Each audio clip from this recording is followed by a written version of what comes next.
getting you up and getting your sports day started. This is the Morning Drive Podcast from Double T 97.3. Nice to have you with us with Jamie Lent and Jeff McGuire. I'm Chuck Heinz. Yates Flooring Center chat line is open. So is the Benchmark hotline, 806-771-0973.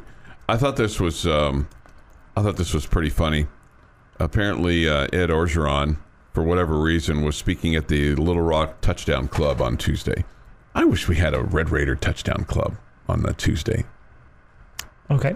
You know, kind of a weekly lunch. You know, I wonder if maybe that might be something that would be up for discussion. You know, seems like some Coach McGuire would like to do it. Yeah, right. Yeah. That's exactly right. That's exactly right. Where, you know, you'd like back in the day when Coach Dykes was here, he would show a little film and you'd have some fried chicken. A little bit of camaraderie, and it was all for a good cause. I'm also okay with him just breaking down film without the meal. No, just breaking down film and working on winning the next game. Not lunching with the boys. Not lunching with the boys. To entertain the boys in town. No, there is something to be said for that. Maybe with the. I'm sure those guys have a lot of engagements they have to do. I mean. Sure. They have that coaches show on Thursday night, which might be kind of this similar thing. No, it is. I mean, it would be. Compares to what they had in the old days. Yeah, maybe so. But I mean, but it's hard to show. You're probably right. Anyway, just something about touchdown club sounds kind of cool on a Tuesday. Gives you something to do on a Tuesday. Anyway, so Ed Orgeron, the former LSU coach, was speaking at this particular touchdown club. And he was talking about his departure from LSU and the meeting that he had with the athletics director, Scott Woodward, to finalize the terms of his departure. He said, we had a meeting, and this was in October of 2021. And Woodward said, Coach, things aren't going well. And he said, I said, no blank. Ray Charles could see that, in probably his Ed Orgeron voice, and I'm not gonna attempt that for you. He told me, "You've got $17.1 million left on your contract, and we're going to give it to you." I said to him, "What time do you want me to leave, and what door do you want me out of?"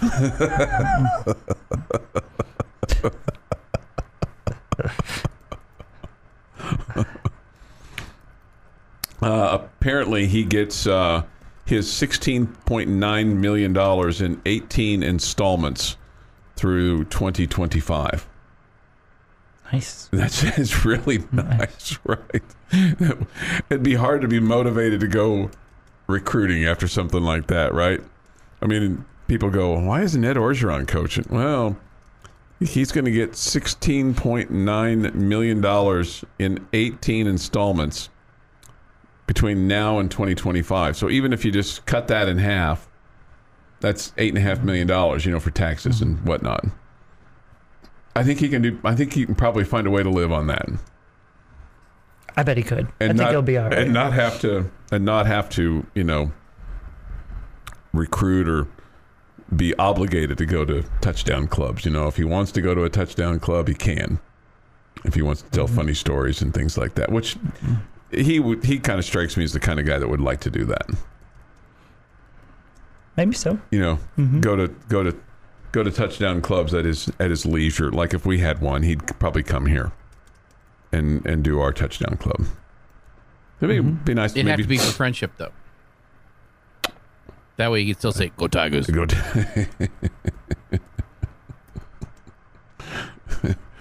That was good.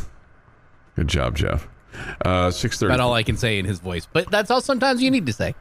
Right. 6:35 this morning here on the Morning Drive. Latest Associated Press Top 25 poll is out. I told you yesterday it was out and that Texas Tech wasn't receiving votes. Well, I was wrong about that. I thought it had been out and I just missed it because I looked at it and I saw that the rankings were listed there. I just didn't realize that they hadn't actually put it out yet. So that was my fault.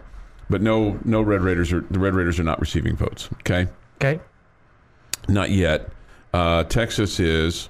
Cincinnati is. Of course, they're a future Big 12 member.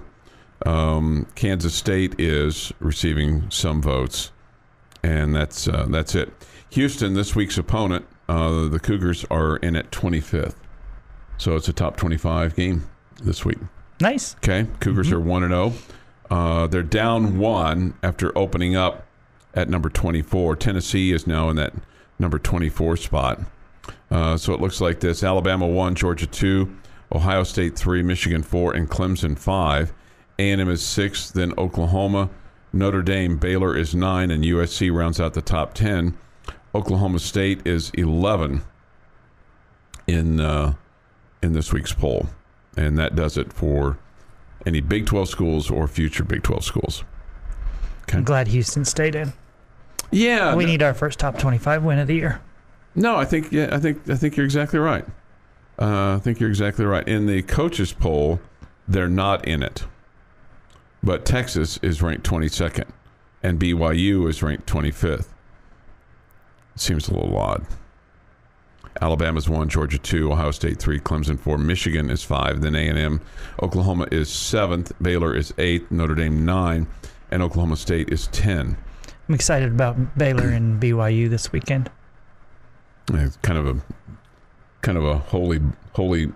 a new version of the Holy War. Yeah, I don't care about their religious beliefs. I just think it's two decent football teams, and one's in the Big 12 and one's going to be here in the near future. So I kind of get to see what they're a little bit more about what they're all about. Not that we don't see BYU enough, but to see what they're about against a Big 12 team. Yeah, I'll definitely be rooting for them.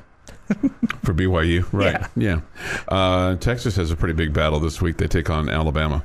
Wasn't the game with BYU and Baylor last year really good? If I remember correctly. Am I thinking about a different game? I thought they played last year and it was a good game. I'm going to have to go back and look. Yeah, I'm going to have to go back and look. Silly me for bringing it up. No, it's okay. I don't know if you wrote this or not, but it doesn't necessarily. I don't think that you don't. You just respond to the chat line, right? You don't initiate chats, right, on the chat line? Well, sometimes. Okay. Well, did you send this in? This from the Yates Flooring Center chat line. This is our first one of the day. Wish my boss would pay me not to show up anymore. I'm confused. Oh, he's talking. Yeah, he's talking about the Orgeron. Yeah, right. Yeah, no, I think everybody would feel that way. Really? I enjoy coming to work. Well, I mean, I enjoy work, but I also enjoy sleeping in and hanging out at home and doing, family things. Right. All that. How long do you think you could hang out at home before you would be like, okay, I got to go do something? Well, a couple weeks? I have to stay at the house. Can I go play tennis or? No, I mean, am I allowed to go to the store? Sure. Yeah, you're allowed to do pretty much whatever. You're allowed to be a man of leisure. You're asking me right now if I could retire right now and be happy for the rest of my life? Yeah. Yes. Yes. Okay. Yeah.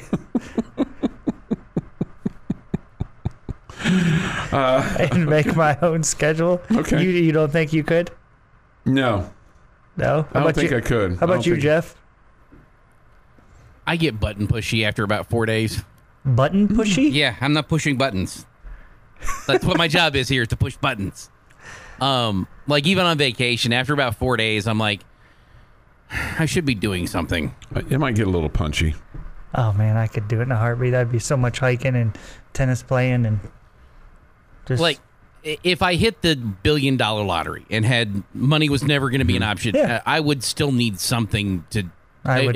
It would be completely part-time. It would be on my own schedule.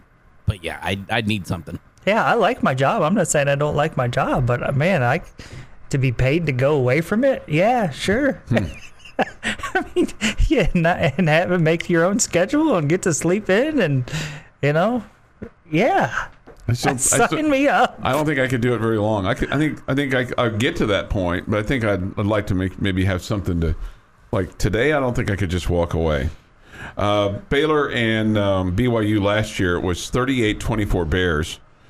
Bears scored 14 in the second and 14 in the third.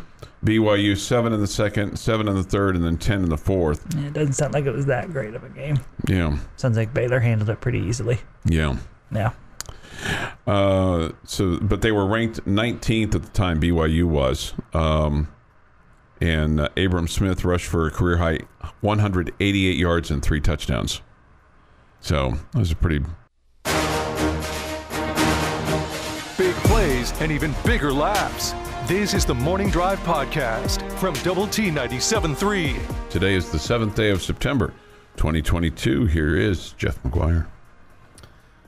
Let's look at 1923, because Boston Red Sox Howard Innick no hits the Philadelphia A's 4-0.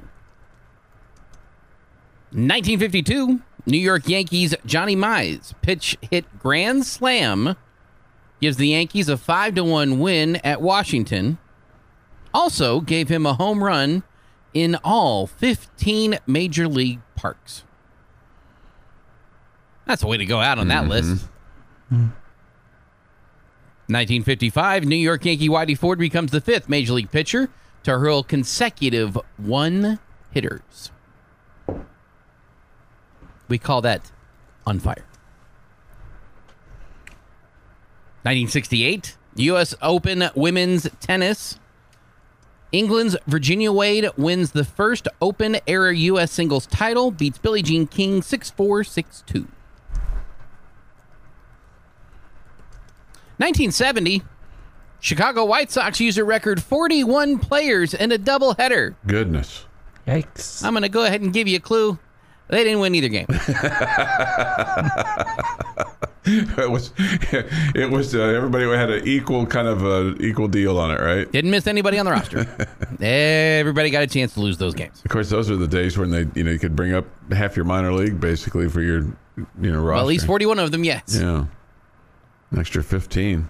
1980, Oakland A's pitch record 78th complete game of the season. Wow. I'm not sure there's been 78 complete games in Major League Baseball this year. And the A's did 78 in a season. There's no way there's been 78 complete games. I wouldn't guess there's been 35? I was gonna say around 30. That would be my guess. Yeah. 1986, Cleveland Browns become the first team in NFL history to have a play reviewed by instant replay. They would end up losing the Chicago Bears 41-31. Also in 1986, Dan Marino throws his 100th career touchdown pass.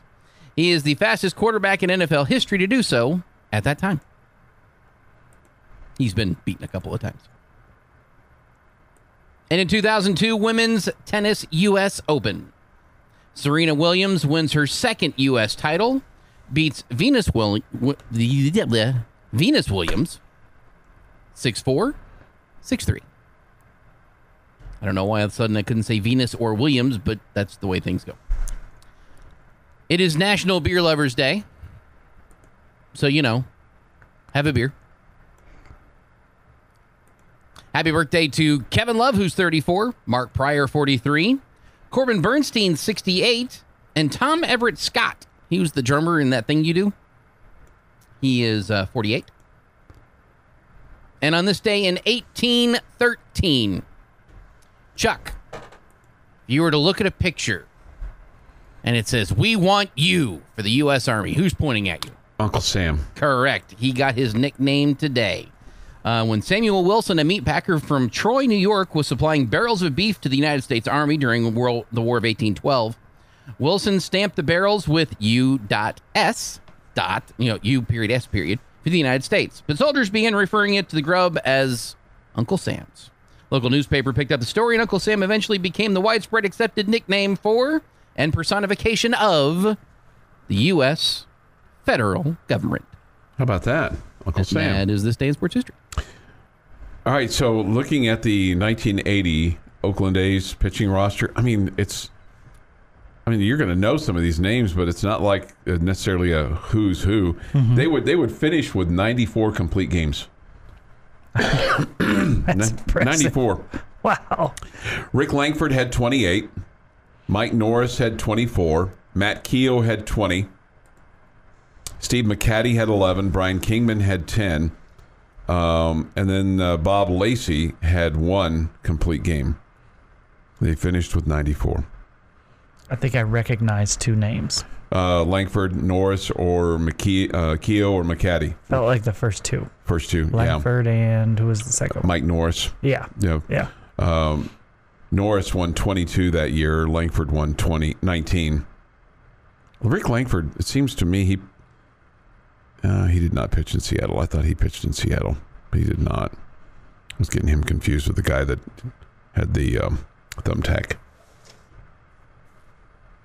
Yeah, but it wasn't him. Matt Keogh had an uncle that played, and I think his dad also played in the big leagues. But anyway, that's crazy, and I don't know how many complete games have been so far this year. 6:51 this morning here on the morning drive. We get this morning. My AM buddies giving my brother Screaming Eagle a guns up. Passed recently, and he was looking forward towards the football season. He was an avid listener of the morning show. Wow, I'm sorry to hear that we've lost one. That's from Grasshopper. Sorry to hear that, Grasshopper. This old boot guy. Retirement is great. Worked until I was 70, now 75. And it's great trying to find nothing to do of importance, like listening to this show. Right? Perfect. We are perfect for you. I would be dialed in, Chuck. Yeah. Probably to the last hour. I'm with Jamie. Sign me up. Considering my current financial situation, I'll have to work until noon on the day of my funeral. That is funny. That is funny. I have to work until noon on the day of my funeral. I'd never heard that before. I'm sure that's probably somewhat of a line that he's probably used probably all his life. 6:52 this morning here on the morning drive, which means that your funeral, sir, cannot start before noon. That's right. Because you got to work up until noon. 12:01 is the earliest that your funeral can start, no matter the availability of wherever it is that you're going. Hey, I heard something this morning on Two Pros and a Cup of Joe. It was casually mentioned by Brady Quinn, but when I heard that, I was like, that's an interesting thought. Do you think college football is America's number 2 sport? In other words, if you think about the NFL and its popularity is number 1. Do you think college football is number 2? Do you think college football has surpassed baseball?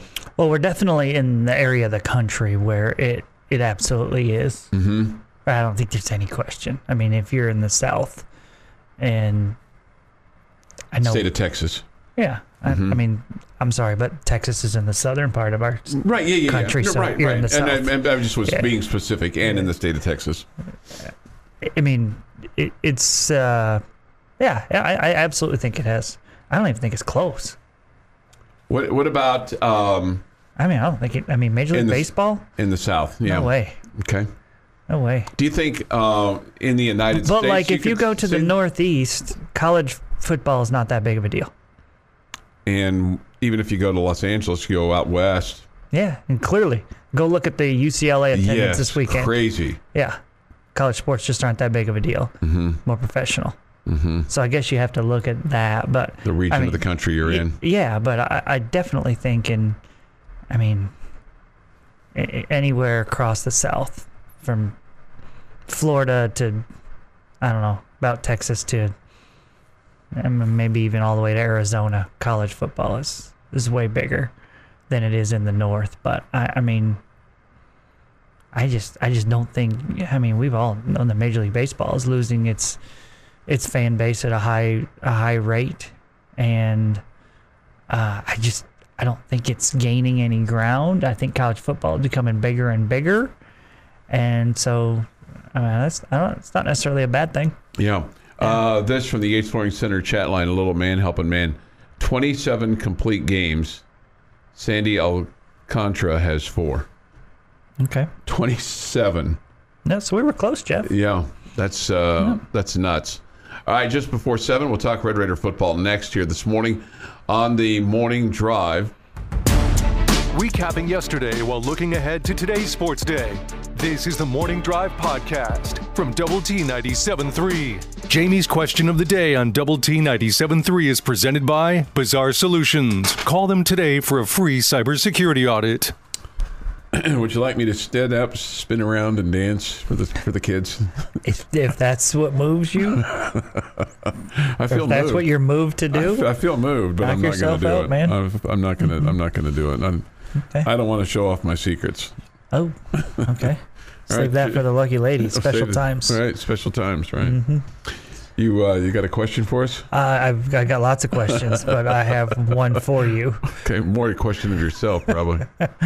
My question today is, will Tyler Shough start another football game this season for the Texas Tech football team? That's a good question.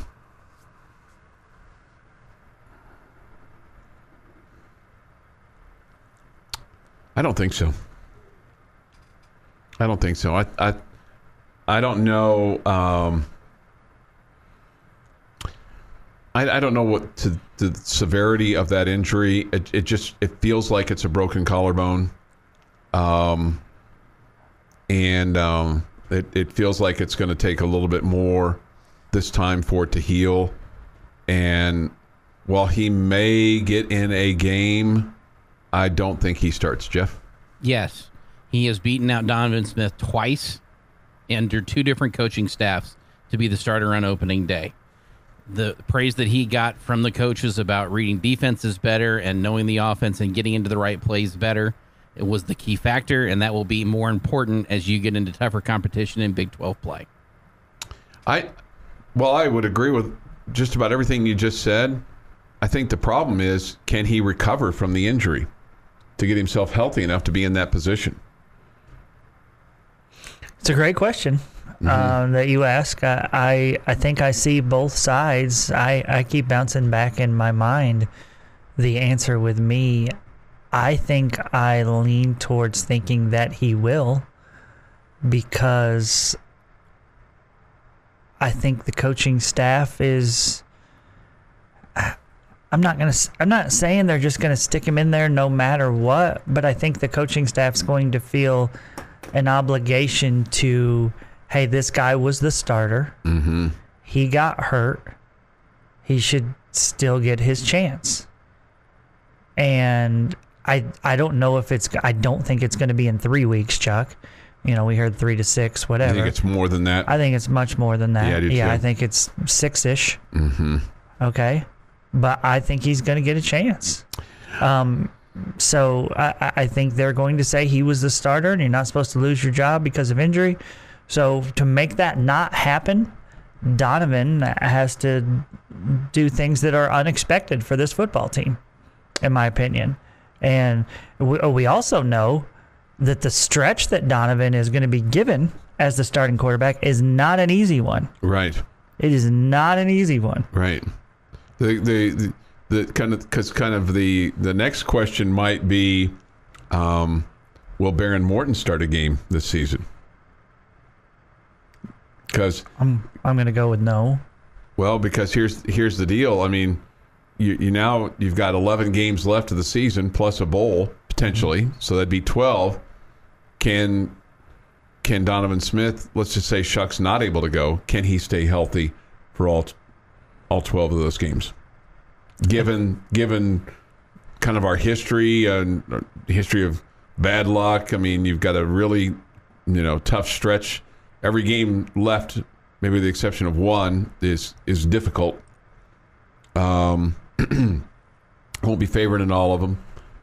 I think you're right. I think it'll be more than 3 weeks. I think it'll be Oklahoma State or later. Okay, before we see him. And I think if he's able to get if he's able to get healed up, then yes, I think he'll start again. I just don't know. Once you've had those injuries, it feels like it's hard to stay healthy after that. Yeah, I mean, all those things factor into your answer here as to whether or not you think he will start. Yeah. I think it's closer to 6 weeks. or maybe even more, but I think he starts the game. I think that they have the things that they said about him, that they feel like he's better than Donovan Smith. He's that much better than Donovan Smith right now. I think they'll feel obligated, or maybe obligated is too strong of a word. They'll want to give him his chance since he was the starter and he got hurt. They'll want to give him his chance. Now, I mean, if the team's rolling, right? Because that would be different. People have asked that question. What if you're 6-0, or what if you're 5-1, or what if you're 4-2? Well, look at that stretch that Donovan's going to have. Mm-hmm. I mean, shoot, if you're 3-3, he's doing a great job, in my opinion. Yeah, because you got Houston, NC State, Texas, Kansas State, Oklahoma State, and West Virginia coming up. And if you were to be, let's just say you're 4-3 heading into Baylor. That's a pretty. That'd be. You'd take that. Would you take that right now? Yes. Yep. I would too. I would too, especially when you consider that you're playing at North Carolina State, at Kansas State, and at West Oklahoma State. Yep. And you have home games against Houston, Texas, and West Virginia. Yeah, I would take 3-3 over that stretch and 4-3. Okay, so then let me ask you the next question then. If he goes 3-3 and you're 4-3, and Tyler Shough's 100% healthy, and they say he's back in as starter, you can be happy with that? It depends on how you got to the 4-3. Yeah, it's hard to imagine that Donovan was bad and you got to 4-3. Right. Yeah. Right. Because I mean, the guy comes off the bench and throws 2 touchdown passes right away and goes 14-16. And you could say, well, it was against Murray State. I got it. I understand that. But he was still 14-16. It's impressive. But I thought Tyler was impressive before he went out, too, which maybe speaks to the level of Murray State's defense. I don't disagree with that. I also don't think that Tyler would, if he puts in I think he does still start when he's healthy. I don't know that he's got a very long leash if you're rolling at that point. Yeah, I could see that's fair, but again, I saw a good quarterback in Tyler Shough the other day, so I'm not assuming that he's going to come back and be bad. No, but if you are rolling, I think you could still make that change, but it would be he would have to keep it rolling at that point. But I do feel like, I was impressed with Donovan. Just go through what that young man has been through. Okay, so Don, I don't want to say been through like he's been through. He's recovering from cancer or anything. Tragedy, okay? Right? Yeah, I mean he starts the last 8 games. He's the bowl game MVP. He was obviously very, very good there.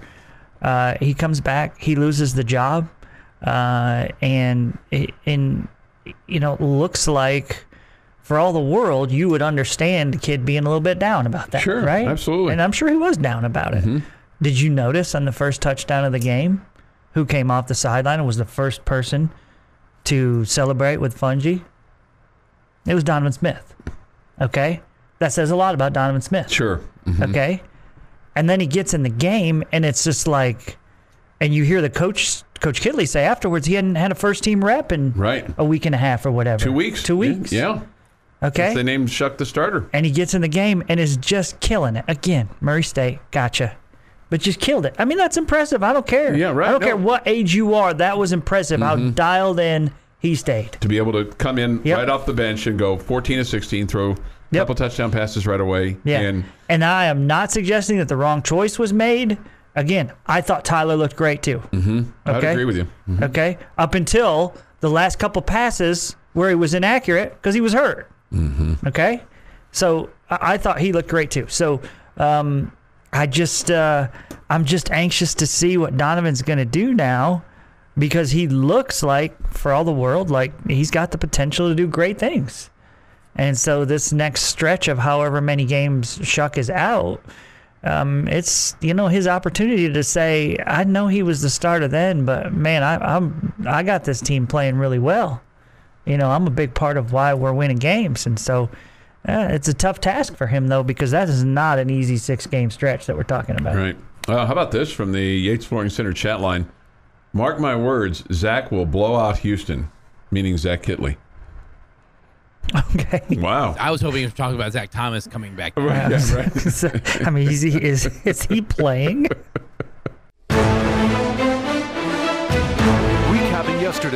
looking ahead to today's sports day. This is the Morning Drive Podcast from Double T 97.3. Time for the boom, boom, boom. Here is Jamie Lent.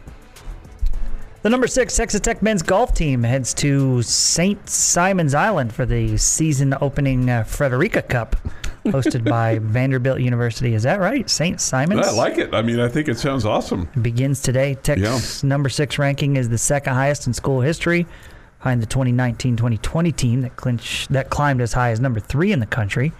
Red Raiders tee off for the opening round. Actually, they've already teed off an hour ago. The second round will follow at 12:30 today. Third and final round scheduled for tomorrow morning.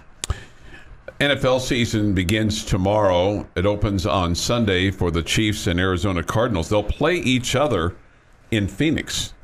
And the head football coach of the Arizona Cardinals was asked if he knew anything about the quarterback he was getting ready to face in week number 1. Of course, his name is Patrick Mahomes. He said a little bit. Yeah, he's a pretty decent player. Yeah, it'll be a little surreal going against him. It'll be fun. It'll be fun for Texas Tech people as well. But what he went on to say more than anything else, he said, I'm just really proud of the person more than anything. Just watching how he has grown up, the leadership qualities shown on and off the field. I mean, anytime you watch him in any of those arenas, just how socially responsible he is, how he leads, how he treats people, the stuff he does in the community with charities. He runs the gamut of what you want a sports star to be like and carrying himself. So that has been really special to watch that development. I don't know that you could pay somebody a higher compliment than something along those lines. Yeah, it's good stuff. Yeah. No doubt about it. Chuck, I want to be an LCU soccer player. Fresh off their first shutout win of the year, the Lubbock Christian soccer team continues their trek across the Rockies. Oh, goodness. Facing Colorado Springs for the first time since 2019. Mm-hmm. They'll get going tonight at 6 o'clock in Colorado Springs. Guess what the name of the field is? It's pretty cool. Mountain Lion Field. Mountain Lion Field. That's awesome. I'm going to let you have the LCU soccer team. Yeah, I'm like no soccer skills at all, so I couldn't be any good playing soccer. If they were headed to the beach, I'd be kind of all in. Jeff and I were watching soccer highlights during the commercial break, and I'm just amazed at how talented soccer players are. Oh, there's no doubt. The things they can do with the ball I agree. Just crazy to me. Because it's one thing, because like everybody thinks that they can do things with their hands, right? But when you can do things with your feet, I mean, that some people can't do with their hands, it's incredible. It's crazy. It is. It is crazy. Yeah. Chicago Bears looks like they're going to move out of Soldier Field. They released conceptual plans yesterday for a 326-acre Arlington Park property, which includes the construction of a domed stadium. They call it one of the largest development projects in Illinois state history. It'll be capable of hosting Super Bowl, college football playoff, and the Final Four. They've penned an open letter vowing to not seek public funding for direct stadium structure construction, but expressed a desire with various government agencies to secure additional funding and assistance for the remainder of the development, which would include restaurants, office spaces, hotel, fitness centers, new parks, and open spaces. Okay. This is the old Arlington Heights track that closed, Arlington Park. It was a racetrack for decades, much like where SoFi's built in Inglewood. It used to be a racetrack. Oh, okay. You could see it off. It's like, I mean, you could see it. You could see it from the Forum. You could see the racetrack from the Forum there in Inglewood, and that's where they built SoFi. It's on that property. Okay. Corey Seager scored the go-ahead run on a wild pitch in the 7th. Rangers snapped a 9-game losing streak with a 4-3 win over the AL West leading Astros yesterday. That series will continue tonight, 6:30 pregame start here on Double T 97.3. If you want the Rangers broadcast, you can get the Astros broadcast on 100.7 The Score after the High School Fan Zone. Okay, High School Fan Zone tonight featuring coaches from Friendship and Cooper. And we'll have Friendship playing Monterey on Friday night, 6:30. The broadcast time, Monterey coming off a loss to Abilene Wiley. Friendship coming off a loss to Lubbock Cooper. And coincidentally, Lubbock Cooper and Abilene Wiley will play in Abilene on Friday night. We'll have that for you on 100.7 The Score. Coronado coming off of a loss last week. They'll play at Wichita Falls Ryder, and we'll have that game for you Friday on Oldies 97.7. And that is the boom, boom, boom. I don't know if he has a pot for this, but apparently Brian Kelly does. And I will tell you that Coach McGuire, like Coach Wells, starts his media times on time so far. Good. Okay, so if they say 12:30, I mean, you better be there because he's walking in at 12:30 or 12:25. Okay, Coach McGuire. Coach Wells was like that too. He was. I don't know that he was.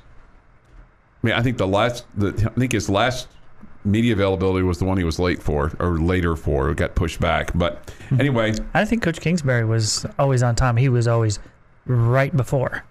He was never hanging out, but he was always right before. Right. Yeah. He was pretty close on time too. He was like, he walked in and said, "Let's go." I did. He was getting to business. I was there was no chit chat. There was no chit chat with Coach Kingsbury. Yeah. No, you're right. I mean, he liked to kind of get in and get out, and that's understandable. He didn't want any. There was no hobnobbing. The longest pre-press conversation we ever had was when he was criticizing Chuck for wearing flip-flops. Yeah, and it was like my apparel. Mm-hmm. You know, I don't think he criticized. I think he just made a comment. Yeah, he just made a comment. Right. Yeah, he just made a comment. Thanks for dressing up, I think is what he said. But again, that might have been the longest conversation before the press conference. Yeah. I had my slides on Monday, but I had a nice pair of shorts on and a double T-shirt on. So, I mean, I was... Anyway, my point to all this is that apparently a gal walked in late to Brian Kelly's press conference on Tuesday. And he said, and he's now the coach at LSU, those that are late need to put $10 in a pot. And apparently an LSU beat writer, her name is Leah Van, fired back, "Maybe if you win, I'll be on time." You know, she later said, Coach Kelly called me out jokingly, said I owed him $10. I said, if he won, maybe I'd be on time. Not my finest hour. I apologized afterward. He was super chill and said, I still owe him $10. So at least she apologized to him. You know, not my finest hour. You know, we all make mistakes. She had a doctor's appointment. She was running late. She got there at 11:57. Anyway. And we wonder why coaches and athletes hate the media. Yeah. And sometimes we do it to ourselves. You know, sometimes we do it. Somebody says, "Didn't Friendship beat Cooper last Friday night?" Yeah. If I said differently, I apologize. But yeah, Friendship beat Cooper Friday night. Yeah. I guess they did. Not Cooper winning like Chuck said. Okay, if I said that, then I made it. I got it flipped around in my head. I know that Friendship beat Cooper Friday night, so I apologize if I said Cooper won. So nothing's changed. There's not any review of the tape or anything like that. I think Cooper won the volleyball match against Friendship, and they definitely won the tennis match. It was close, but they won that last week too. Yeah. So I guess Cooper could say we're up 2-1 this fall. And then Friendship would say, we won the one that really most people are interested in. Friendship beat Cooper, pal. Pal. I'd probably deserve that. Thanks, bud. Hey, thanks, bud. There's been a lot of pal using around here there lately. There have been, right. But I mean, again, I just, my brain sometimes, shockingly, well, no, it's this. My mouth speaks faster than my brain, okay? And that's not shocking. And so my mouth says one thing and my brain's thinking another, and the two just aren't, sometimes it's a loose wire, okay? It's a loose wire. Sometimes it gets disconnected from time to time. Yes, Friendship beat Cooper. Cooper plays Abilene. Abilene, Wiley beat Monterey. Monterey plays Friendship. That's what I was trying to say. Good. Okay. Good. getting you up and getting your sports day started. This is the Morning Drive Podcast from Double T 97.3. Look forward to hearing from you on the Yates Flooring Center chat line. Many of you have weighed in now. Everybody's finally woken up. Benchmark Hotline is open too at 806-771-0973. We get this. I don't know who they're referring to, but since I'm the one that made the comment, I guess they're referring to me. Hey there, handsome. FHS won by a pinky toenail. Ooh. How you doing? Opus said that was the text of the morning. Oh, Laura. Might be. I think she's safely tucked away at Lubbock Cooper, although she's got her spies over there that listen to this show. And then, did you hear what your husband said this morning? She's like, what did he say? Well, those people over there are going to be thrilled with what you said this morning. Because you said Cooper beat Friendship. Yeah, right. No, they would love that. Someone said, "Come on, guy. Come on." It's Wednesday, the day the work gets done, so extra sharp today. Yes. Cooper fans were grouchy about the loss and tried to make up photos about the last play not getting in the end zone. Make up photos, okay? When I saw the video, I thought no way. Yeah. I thought no way. Me too. I didn't see it live. I just heard it live. Mm-hmm. And then saw the video the next morning, and I'm like, I have no idea. No clue. It was bang, bang. The official was right there, No clue. And then I saw the photos, and I was like, oh, yeah, okay. Ball's in his hands, foot's on the ground. He's not out of bounds yet. Wow, what a great job by the official. No doubt. What a great job by the official, because that was a tough call. You got to be in the absolute perfect spot to make that call. You don't get the luxury of replay. Right. Of looking at video, and he nailed it. Kudos to him, whoever it was. Clay says this: when I showed up 10 minutes early for a date in college, the young lady was surprised. She said most dates were late. I said, there's a new sheriff in town. Okay. So how's it go? Are you still married to her? The sheriff get voted out of office. Somebody tells me, hope you pay that much attention to your job too, Chuckles. Yeah, I was thinking the same thing when you were saying that. I drift from time to time, just like the rest of us. You ever drift with your job? Do I ever drift in my job? You drift during the day from your job? Yeah, absolutely. Yeah, I drift from the day. This wasn't that catch caught by Coach Stone's son. Heck of a grab. That from Guns Up Gal. Wasn't the only ball he caught that night.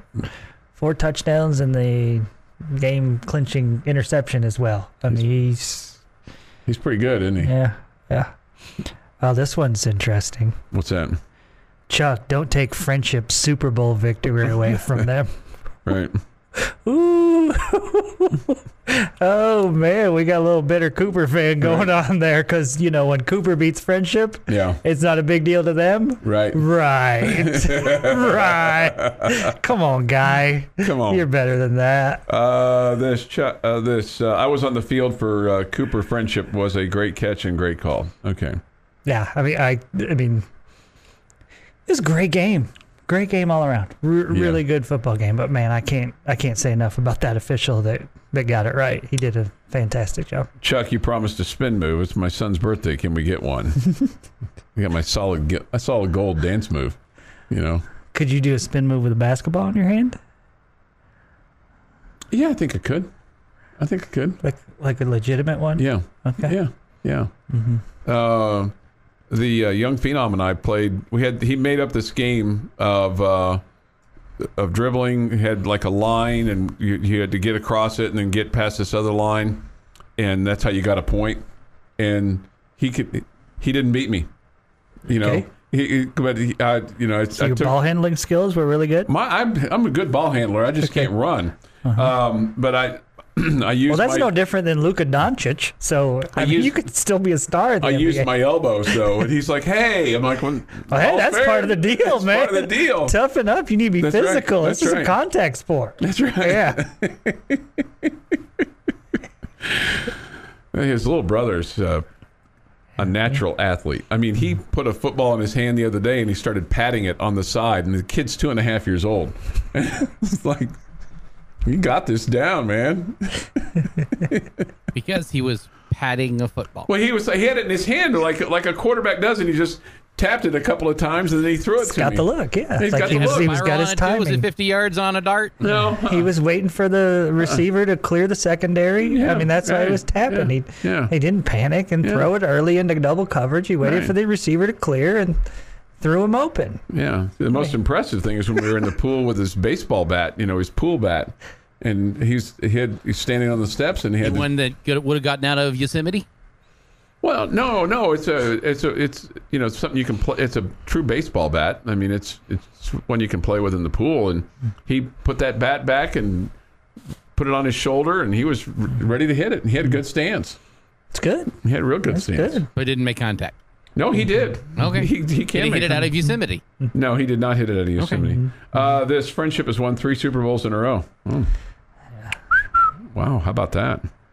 I mean, it's a great rivalry. Okay, yeah. It is. But I mean, at the same time, they're not district foes, so they both have games that mean more. Right. To both of them that decide whether they get into playoffs or not. But it's a great rivalry. I mean, to act like neither team or that one side or the other doesn't care. That's a little silly. That's false. That's a little silly. Yeah.